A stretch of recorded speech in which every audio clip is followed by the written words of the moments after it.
새벽 기도회를 시작하며 우리 마음모아 함께 고백했으면 합니다. 예수 우리 왕이여.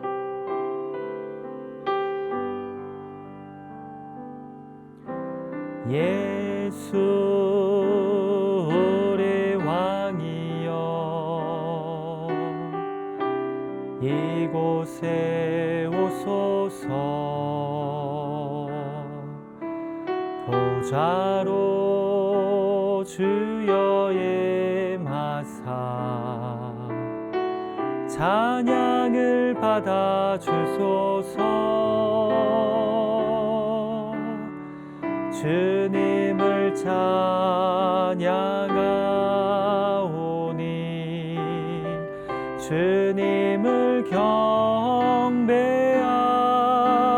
경배하오니 왕이신 예수여 오셔서 좌정하사 다스리소서.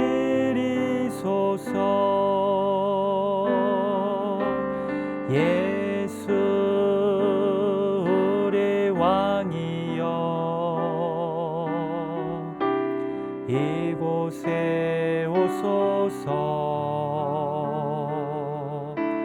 보좌로 주여 임하사 찬양을 받아 주소서. 주님을 찬양하오니 주님을 경배하오니 왕이신 예수여 오셔서 좌정하사 다스리소서.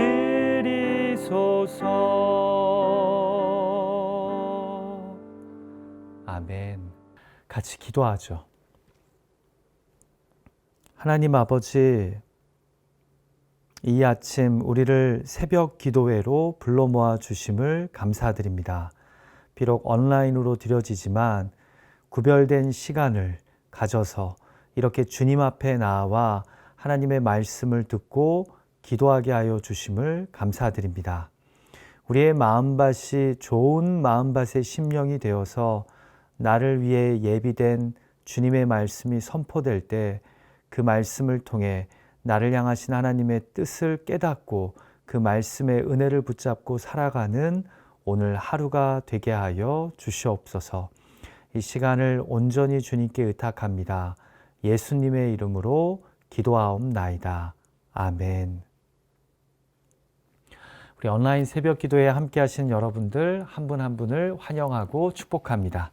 오늘 이 시간 우리에게 주신 하나님의 말씀은 누가복음 7장 18절에서 35절까지의 말씀입니다. 누가복음 7장 18절에서 35절의 말씀을 제가 봉독할 때 우리 마음으로 또 귀로 함께 해주시기를 부탁드립니다. 요한의 제자들이 이 모든 일을 그에게 알리니 요한이 그 제자 중 둘을 불러 주께 보내어 이르되 오실 그이가 당신이오니이까 우리가 다른 일을 기다리오리이까 하라 하매 그들이 예수께 나아가 이르되 세례 요한이 우리를 보내어 당신께 여쭈어 보라고 하기를 오실 그이가 당신이오니이까 우리가 다른 일을 기다리오리이까 하더이다 하니 마침 그때 예수께서 질병과 고통과 및 악귀 들린 자를 많이 고치시며 또 많은 맹인을 보게 하신지라.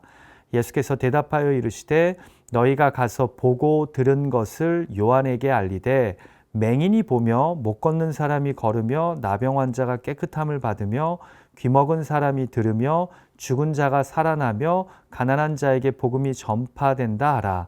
누구든지 나로 말미암아 실족하지 아니하는 자는 복이 있도다 하시니라.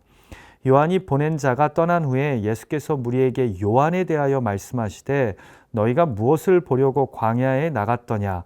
바람에 흔들리는 갈대냐? 그러면 너희가 무엇을 보려고 나갔더냐? 부드러운 옷 입은 사람이냐? 보라, 화려한 옷을 입고 사치하게 지내는 자는 왕궁에 있느니라. 그러면 너희가 무엇을 보려고 나갔더냐? 선지자냐? 옳다. 내가 너희에게 이르노니 선지자보다도 훌륭한 자니라. 기록된 바 보라 내가 내 사자를 내 앞에 보내노니 그가 내 앞에서 내 길을 준비하리라 한 것이 이 사람에 대한 말씀이라. 내가 너희에게 말하노니 여자가 낳은 자 중에 요한보다 큰 자가 없도다. 그러나 하나님의 나라에서는 극히 작은 자라도 그보다 크니라 하시니 모든 백성과 세리들은 이미 요한의 세례를 받은지라. 이 말씀을 듣고 하나님을 의롭다 하되 바리새인과 율법 교사들은 그의 세례를 받지 아니하므로 그들 자신을 위한 하나님의 뜻을 저버리느니라. 또 이르시되 이 세대의 사람을 무엇으로 비유할까? 무엇과 같은가? 비유하건대 아이들이 장터에 앉아 서로 불러 이르되 우리가 너희를 향하여 피리를 불어도 너희가 춤추지 않고 우리가 곡하여도 너희가 울지 아니하였다 함과 같도다. 세례 요한이 와서 떡도 먹지 아니하며 포도주도 마시지 아니하며 너희 말이 귀신이 들렸다 하더니 인자는 와서 먹고 마시매 너희 말이 보라 먹기를 탐하고 포도주를 즐기는 사람이요 세리와 죄인의 친구로다 하니 지혜는 자기의 모든 자녀로 인하여 옳다함을 얻느니라. 아멘. 자, 지금까지의 누가복음을 좀 정리해 보자면요. 이 1장과 2장은 예수님의 탄생 이야기를 세례 요한의 탄생 이야기와 이 연속적으로 엇갈려 서술하면서 들려줍니다. 3장에서는 공생의 사역을 준비하시는 예수님의 이야기와 함께 예수님의 족보가 소개됩니다. 이제 4장부터 예수님의 광야 시험을 기점으로 갈릴리에서의 예수님의 공생의 사역이 본격적으로 소개되는데요. 귀신 들린 자들과 병자들을 고치는 이야기 뒤에 베드로를 제자로 부르시는 이야기가, 그리고 다시 나병 들린 환자와 중풍병자를 고치신 후에 세리 레위를 제자로 부르시는 이야기가 등장합니다.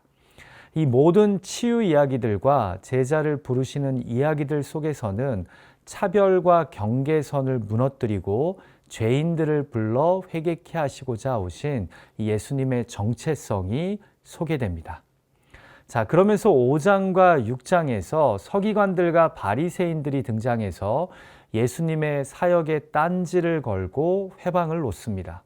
그러나 주님은 흔들림 없이 안식일에도 배고픈 자를 먹이시고 병든 자를 고치심으로 새 포도주로 이 땅에 임하신 분임을 선포하십니다.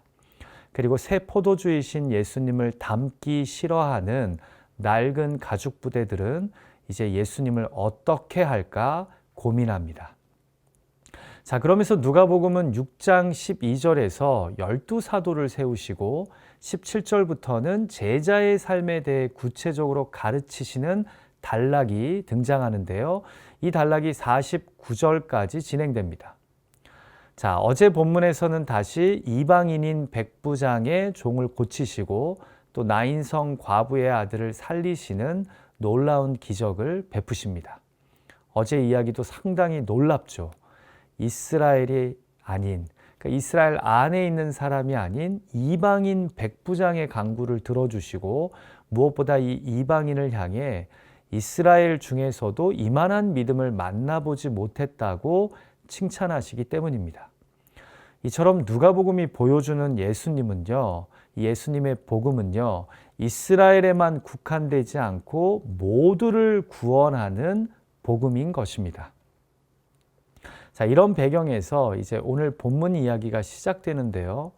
어떻게 보면 바로 앞에 일어났던 사건들을 배경으로 예수님이 누구신지에 대해 다시 한번 숨을 고르며 알려주는 단락으로 보여집니다. 오늘 본문을 보면 세 개의 다른 이야기가 연속적으로 등장하는데요. 세 개가 다 다른 이야기 같지만 사실은 오해라는 주제로 잘 연결된 이야기입니다. 자, 첫 번째 이야기인 18절에서 23절은요. 세례 요한이 예수님의 정체성에 대해 오해하는 이야기고요. 24절에서 30절은 사람들이 세례 요한, 곧 영적 리더들에 대해 오해하는 이야기입니다. 마지막 31절에서 35절은 하나님의 뜻을 저버린 사람들이 하나님의 나라에 대해 오해하는 이야기입니다. 자, 다 연결고리가 뭐죠? 오해입니다. 오해. 자, 오해받는 걸 좋아하는 사람은 없지만 살면서 오해 안 받고 사는 경우는 거의 없죠. 오늘 본문도 마찬가지입니다. 자, 첫 번째 오해를 볼까요? 세례 요한이 예수님에 대해 오해한 이야기입니다. 같이 본문 18절과 19절을 보죠. 요한의 제자들이 이 모든 일을 그에게 알리니 요한이 그 제자 중 둘을 불러 주께 보내어 이르되 오실 그이가 당신이오니이까 우리가 다른 일을 기다리오리이까 하라 하매.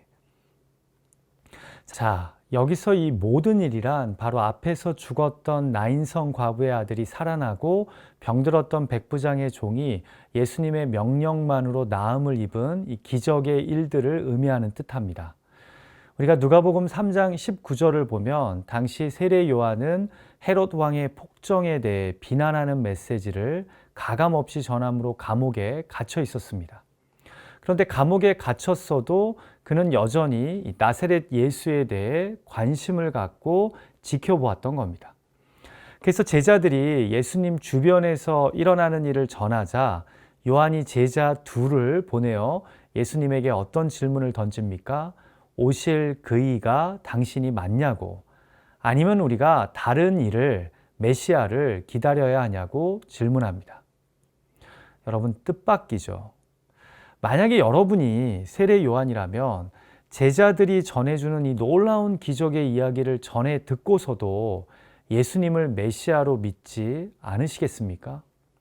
왜 세례 요한은 병든 자들이 나음을 입고 귀신 들린 자들이 자유해지고 맹인이 다시 보게 되는 이야기를 전해 듣고서도 오히려 예수님의 메시아 되심을 의심했을까요? 성경학자들은 이 세례 요한이 자신이 이해한 메시아의 역할과 예수님이 보여주신 모습에 충돌을 느꼈기 때문이라고 봅니다.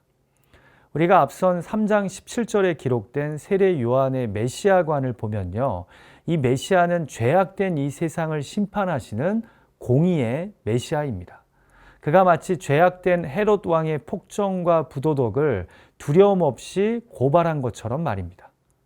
자, 그런데 예수님은 계속해서 병든 자들을 고치시고 죄인들과 어울리시며 그들에게 죄사함뿐만 아니라 심지어는 제자로서의 삶을 선포하십니다. 그가 이해하는 심판주로서의 메시아의 모습과는 너무나 다른 겁니다. 그래서 예수님도 이런 세례 요한의 의구심을 이해하시고 질문하러 온 요한의 제자들에게 이렇게 가서 너희 스승에게 답하라고 22절에서 말씀하십니다. 지금 맹인이 보며 못 걷는 사람이 걸으며 나병 환자가 깨끗함을 받으며 귀먹은 사람이 들으며 죽은 자가 살아나며 가난한 자에게 복음이 전파되고 있다고 말입니다. 무슨 말입니까? 세례 요한에게 메시아는 로마 제국의 압제에 빠진 백성들을 구원하고 악인들을 심판하고 왕국 이스라엘을 다시 세우는 자입니다. 그런데 그런 요한에게 예수님은 오히려 눈먼 사람이 보고 있고 저는 사람이 걷고 나병 환자가 깨끗해지고 귀먹은 사람이 다시 듣고 죽은 사람이 살아나며 이 땅의 불쌍한 사람들에게 복음이 전해지고 있음을 요한에게 알려주랍니다. 자, 왜냐하면 이것이 바로 메시아의 특징이요, 메시아가 이 땅에 온 진정한 이유이기 때문입니다. 사랑하는 예배자 여러분, 저는 우리 시대의 교회가 세례 요한과 똑같은 오해 내지는 착각을 하고 있다고 생각합니다. 예수님은 우리의 소원을 들어주시기 위해 오신 분이 아닙니다. 예수 그리스도는 교회를 축복해서 교회를 이 세상에서 권세 있고 능력 있는 공동체로 만드시고자 오신 분은 더더욱 아닙니다.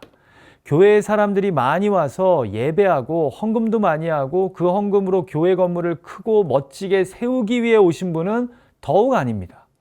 참된 예수 그리스도의 교회는 복음을 전하는 교회, 예수 그리스도의 손과 발이 되어 구원이 필요한 자들에게 예수 그리스도의 복음과 사랑을 전하고 돌보는 교회. 바로 구원을 선포하는 교회인 겁니다. 죄사함과 구원의 기쁜 소식을 모든 사람들에게 전하기 위해 오신 겁니다. 혹시나 내가 기대하는 예수님의 모습과 성경이 보여주시는 예수님의 모습에 괴리나 오해가 있지는 않습니까? 내가 원하는 예수, 내가 만든 예수가 아닌 성경이 말씀하시고 보여주시는 예수님에게 나를 맞출 수 있는 저와 여러분이 되시기를 간절히 소망합니다. 자, 두 번째 오해는요, 사람들이 세례 요한에 대해 갖는 오해입니다. 비록 누가복음은 예수님을 오해하고 있는 세례 요한의 모습을 우리에게 보여주지만 그럼에도 예수님은 자신의 정체성을 명확하게 설명해 주시며 세례 요한의 삶과 사명을 칭찬하십니다. 그래서 뒤에 28절에 보면 여자가 낳은 자 중에 요한보다 큰 자가 없다고 말씀하십니다. 자, 요한의 두 제자가 떠난 후에요, 예수님이 남은 무리들에게 세례 요한에 대해 말씀하시는데요. 뭐라고 말씀하십니까? 너희가 무엇을 보려고 광야에 나갔냐고, 바람에 흔들리는 갈대를 보려고 갔냐고, 아니면 부드러운 옷, 곧 좋은 옷감의 옷을 입은 고귀한 사람들 보러 갔냐고 질문합니다. 여러분, 광야 하면 누구입니까? 광야에서 외치는 소리, 세례 요한 아닙니까? 자, 그러니까 사람들이 당시 세례 요한의 메시지를 들으러 광야로 요단 강가로 갔는데 간 이유가 아름다운 경치를 상징하는 풍요의 상징인 갈대가 흔들리는 것 보러 갔냐고, 아니면 화려한 옷을 입고 부하게 사는 자들 보러 오고 광야에 갔냐고 물으십니다. 다 아니죠. 광야에 간 이유는 세례 요한이라는 선지자가 전하는 하나님 나라의 메시지를 들으러 간 것입니다. 그리고 세례 요한은 진정 선지자로서 임박한 하나님 나라와 회개를 선포하지 않았습니까? 회개하라, 천국이 가까웠느니라. 이게 바로 세례 요한의 핵심 메시지 아닙니까? 여러분, 저는 이 메시지를 들으면서 오늘날의 교회를 생각합니다. 여러분은 왜 주일날 번거롭게 온라인 예배를 드리십니까? 아무도 보지 않는데. 왜 새벽 기도회에, 수요 기도회에 참여해서 말씀을 듣고 간절히 기도하십니까? 제가 전하는 메시지를 통해 바람에 흔들리는 갈대와 같은 평강과 안전의 메시지, 부드러운 옷 입은 자들의 축복과 번영의 메시지를 들으시려고 오십니까? 아니죠.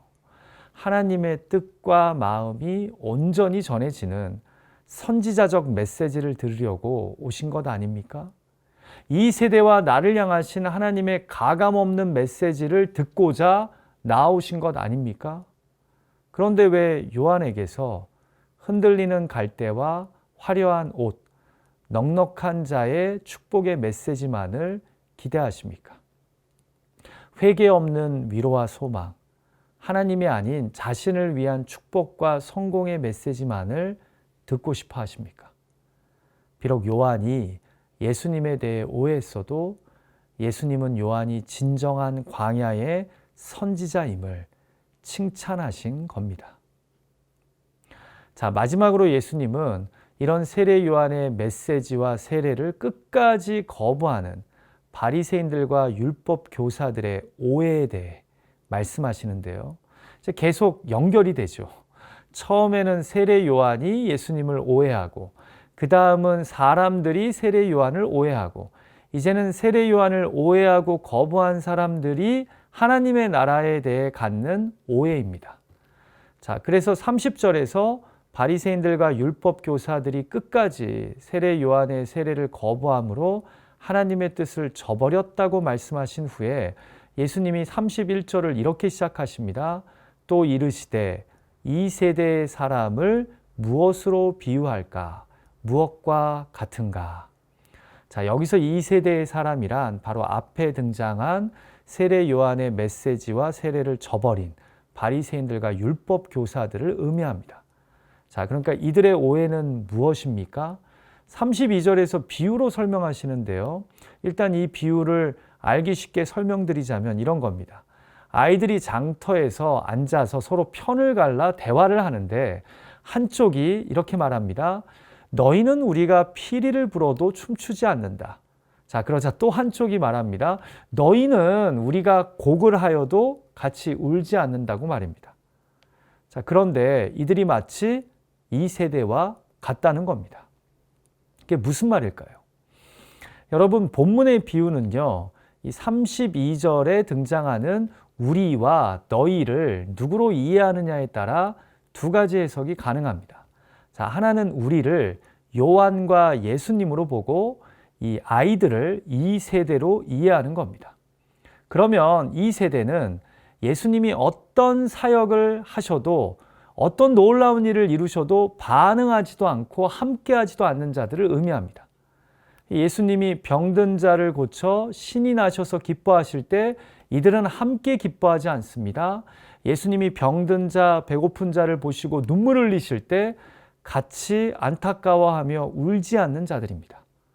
지금까지 보여준 종교 지도자들의 모습과 일맥상통하죠. 이게 이 세대의 특징이요, 요한의 세례를 거부한 자들의 모습이라는 겁니다. 자, 이 해석도 상당히 타당한데 또 다른 해석은요, 이 세대를 상징하는 우리가 먼저 세례 요한에게 춤을 출 것을 요구했는데 요한은 춤을 추지도 않고 광야에서 회개만을 선포합니다. 자, 그 다음에 오신 예수님에게는 이 사람들이 장례식장의 금식과 눈물을 요구했는데 예수님은 오히려 죄인들과 어울리시고 식사 자리에 이들과 함께 참여합니다. 잔치를 가지십니다. 자, 풀어서 이야기하자면 악한 세대는 자신들이 원하는 대로 반응하지 않는다는 이유로 세례 요한의 메시지와 예수님의 사역을 계속해서 비판하고 있다는 겁니다. 이 해석이 바로 그 다음에 나오는 33절과 34절의 예수님 말씀과도 잘 연결되죠. 자, 세례 요한이 와서 떡도 먹지 않고 포도주도 마시지 않으니까 사람들이 이 세례 요한이 귀신 들렸다고 합니다. 그리고 예수님이 와서는 죄인들과 먹고 마시니까 이제 하는 말이 먹기를 탐하고 포도주를 즐기는 사람이 예수님이랍니다. 그리고 예수님은 세리와 죄인들의 친구라고 말하면서 비방하고 공격합니다. 그러니까 이들은요, 세례 요한과 예수님에 대해 그리고 하나님의 나라에 대해 큰 오해를 하고 있는 것입니다. 자, 이 세대의 특징이 무엇입니까? 이 두 가지의 해석을 어떻게 봐도 메시지는 동일합니다. 예수님이 세례 요한이 자신들이 원하는 대로 움직이는 꼭두각시이기를 원하는 겁니다. 그래서 요한이 심판을 경고하고 회개를 촉구하자 우리가 피리를 불 테니 너는 부담스러운 말 이제 그만하고 유쾌한 말이나 전하라고 합니다. 이제 예수님이 오셔서 그들이 정죄하고 멀리한 사람들에게 오히려 긍휼과 사랑을 베푸시자 또 뭐라고 얘기합니까? 우리가 곡할 테니 이제 그 경망스러운 짓 그만하고 엄숙해져라고 요구합니다. 이렇게 하면 이게 마음에 안 들고 저렇게 하면 저게 마음에 안 드는 게 이 세대의 특징이라는 겁니다. 세례 요한의 가르침과 세례를 거부하는 자들의 특징이라는 겁니다. 왜요? 이들은 진리를 알고 싶은 것이 아니라 자신들이 원하고 기대하는 대로 응답하고 역사하는 신을 원하기 때문입니다. 그리고 이것은 하나님 나라에 대한 대단한 오해입니다. 왜냐하면 하나님의 나라는 오히려 내가 죽고 하나님의 통치와 주권이 선명하게 드러나는 곳이기 때문입니다. 오늘 주신 말씀을 통해 나는 예수님을 향해 또 세례 요한과 같은 영적 지도자들을 향해 그리고 하나님의 나라를 향해 어떤 오해를 갖고 있는지 스스로를 돌아볼 수 있는 저와 여러분이 되시기를 주님의 이름으로 축복합니다. 우리 같이 기도하죠. 하나님 아버지, 오늘 누가복음 본문에 등장하는 세 가지 오해를 통해 우리 스스로의 신앙의 옷깃을 여미고 돌아보게 하여 주심을 감사드립니다. 오 주님, 이 시간 간절히 기도합니다. 우리가 원하는 예수님의 모습이 아니라 성경이 보여주고 예수님이 손수 모범이 되신 그 삶을 우리가 진리로 여기고 따라갈 수 있는 믿음의 백성들 되게 하여 주시옵소서. 이 시간 간절히 기도하오니 세례 요한을 오해한 사람들처럼 우리가 오늘날의 영적 지도자들을 오해하고 있지는 않는지, 우리가 하나님의 말씀을 가감없이 전하는 선지자들을 사모하고 또한 그런 선지자들이 배출되는 우리 교회가 되게 하여 주시옵소서. 오 주님, 이 시간 기도합니다. 우리가 이 세대처럼 하나님의 나라를 오해하고, 하나님의 나라는 내가 죽고 하나님의 진리가, 하나님의 주권과 하나님의 뜻이 세워지는 곳인데, 오 주님, 이 시간 우리 스스로의 신앙을 돌아보고 잘못된 부분이 있다면 회개할 수 있는 우리가 되게 하여 주시옵소서. 이 시간 선포된 말씀을 가지고 기도할 때, 또 개인의 의탁의 제목들을 하나님께 아랠 때 하나님 우리의 기도를 들으시고 구한 것보다 더 선하고 온전하고 충만하게 응답하여 주실 것을 믿습니다. 예수님의 존귀하신 이름으로 간절히 기도하옵나이다. 아멘.